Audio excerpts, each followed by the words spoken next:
আচমকাই Khumlung boys hostel Eklavya model residential school পরিদর্শনে আসেন রবিবার বিকেল ৩টা ৩০ মন্ত্রী বিকাশ দেববর্মা।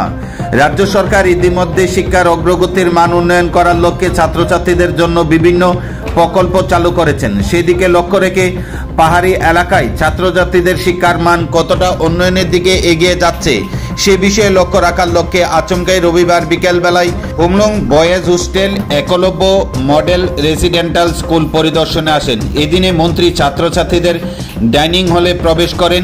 ছাত্রছাত্রীদের সঠিকভাবে বয়েজ হোস্টেলে খাওয়া দেওয়া হচ্ছে কিনা, পাশাপাশি ছাত্রছাত্রীদের থাকার জন্য সুযোগ সুবিধা রয়েছে কিনা সেই বিষয়ে খতিয়ে দেখেন এবং একলব্য মডেল রেসিডেন্টাল স্কুলে ছাত্রীদের সমস্ত সুযোগ সুবিধা রয়েছে কিনা, পাশাপাশি ছাত্রছাত্রীদের থাকার সমস্ত রুমে সমস্ত পরিষেবা সঠিকভাবে রয়েছে কিনা সেই সমস্ত বিষয়ে খতিয়ে দেখেন। পাশাপাশি ছাত্রীদের কাছ থেকে তাদের কোনো রকম সমস্যা রয়েছে কিনা শিক্ষা গ্রহণ করার ক্ষেত্রে সেই সমস্ত বিষয় নিয়ে আলোচনা করেন মন্ত্রী বিকাশ দেববর্মা। পাশাপাশি বয়েজ হোস্টেল এবং একলব্য মডেল রেসিডেন্টাল স্কুলে যে সমস্ত সমস্যা রয়েছে তা দ্রুত সমস্যা সমাধান করার জন্য দায়িত্বে থাকা প্রিন্সিপাল এবং আধিকারিকদের বার্তা দেন মন্ত্রী বিকাশ দেববর্মার। আচমকাই বয়েজ হোস্টেল এবং একলব্য মডেল রেসিডেন্টাল স্কুল পরিদর্শনে অত্যন্ত খুশি ছাত্রছাত্রীরা।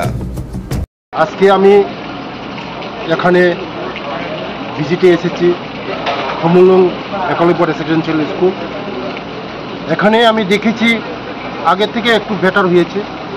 আমি 1 মাস আগে এখানে ভিজিটে এসেছিলাম, আজকে 1 মাস পরে আরবার এসেছি। আমি দেখলাম আরও কিছু ত্রুটি রয়ে গেছে। এই ত্রুটিটা আজকের মধ্যে সব রিপেয়ার করার জন্য, সব সারাই করার জন্য আমি বলে গেছি আমার প্রিন্সিপাল মহাশয়কে এবং হোস্টেলের সুপারকে। আজকের মধ্যে সব করে দেবে, যা যা ত্রুটি থাকবে এগুলি সব করে দেবে। আগামী দিন আমাদের এই খুমলুং রেসিডেন্সিয়াল স্কুলের রেজাল্টটা আরও কীভাবে বেটার করা যায় তার জন্য আমি আজকে তাদের সঙ্গে মিটিং বসেছি।